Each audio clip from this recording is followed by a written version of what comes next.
alive. Mother Masrelu heard this voice.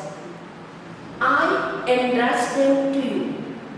For Don Bosco at Valdoco, the missionary expeditions were moments of praise and thanksgiving, moments of great celebration, finding out countries and places. How many hours put in to learn new languages, Spanish, French and other. Mother Masrelu had a deep longing to be a missionary. When can I come to the missions, Father? She wrote. Wow! It's amazing to know that even before the arrival of the FMA sisters to India, there was a house bought already for them.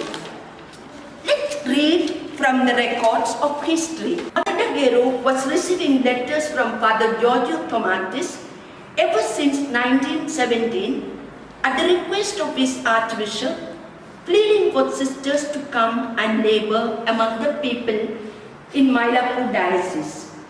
In 1919, Mother Daguerre got letters from the Archbishop of Madras for foundations in his diocese. In 1921, Monsignor Teotonio Ribeiro Vieira de Castro, who had known Don Bosco personally, had occasion to visit Turin and to meet Mother Daguerre. He warmly supported the repeated invitations of Father Tomatis and requested again a group of sisters from Tanjore to mark the golden jubilee of the congregation. Father Eugenio Medellet, later Archbishop of Madras, wrote to Father Rinaldi and Mother Daguerre, telling them he had already bought a suitable house for the FMA right in front of the parish church, thanks to a good, generous Parisian lady, Madame Dufault, in memory of her husband who died in India. The same lady later contacted Mother Daguerre, offering to pay the expenses of the missionaries' journey. Hello, Sister Kalyani, glad to meet you. Hello, Sister Teresa, glad to meet you too. Today, I would like to interview you. You had been in our Salesian Institute for years. What memories of those days you cherish in your heart today as you dedicate your energies in the education of youngsters at Auxilium Vadala? Thank you, Sister, and thank you for giving me an opportunity to share my memories of my school days.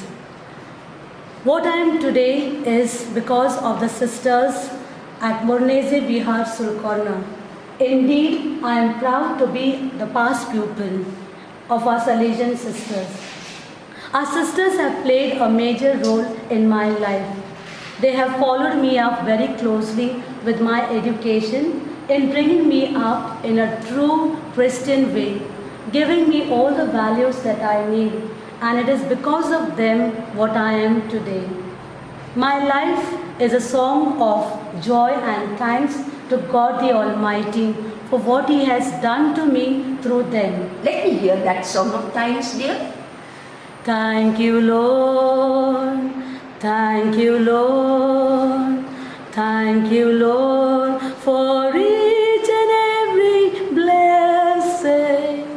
Thank you, Lord, for this life I am living. Thank you, Lord, for friends and family, for all eternity. Forever I am grateful. Sister Giselda Capetti writes, it had to be the Jubilee year that would throw open the portals of the Orient to its missionaries. India was ripe for our missionaries, and they set out for its shore towards the close of 1922, sealing the Jubilee year with the fruits of the great missionary effort promoted by the Pope of the Missions, Pope Pius XI. Successive foundations in the East would spread from here. The Salesian Charism took deep roots in the Indian soil among the Salesian sisters. Today, FMA India can rejoice and thank God because we have got more than 2,500 sisters dedicating their energies in loving service in the field of education, healthcare, social and pastoral ministries. The FMA Provincial Conference of India has launched a 3-year preparation to celebrate the centenary of the arrival of the first missionaries in India, 1922 to 2022. The theme that will accompany us and our youngsters and all those who are associated with us in one way or another is with Mary throughout the course of the century and beyond. Mother Daguerre on July 14, 1922 sent the reply informing Father Medley that she hoped to have the sisters ready to travel with the Salesian expedition which would leave for India within the year. Yes, we are witnesses of that new epoch in history.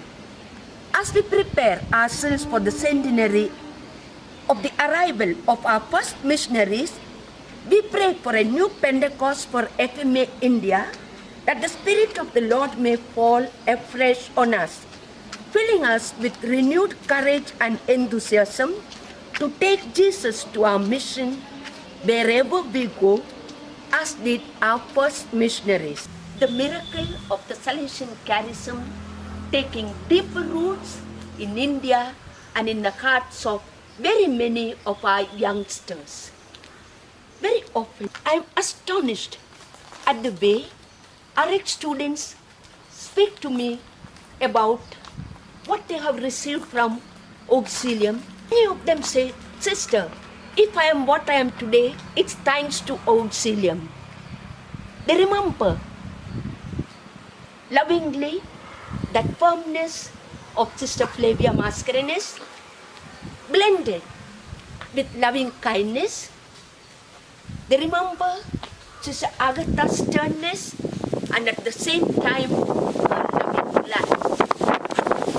They called gratitude.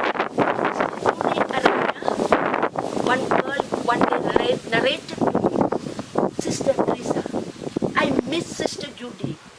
When I was a boarder in Pune, Sister Judy used to take us for walks. During our walks, she used to tell us, 'Darling, open your heart to me. Tell me what's troubling you.'" Really? Sister Judy used to ask you this question? Yes, sister, I remember it even today as I'm working at international level. They remember Sister Nora, well known for her strictness and at the same time having kindness and consideration towards each of them. We remember with gratitude those touching words of Don Bosco at Nizza. I can see Mary walking through the corridors of this house, my dear young past pupils and our young people. She leads the way.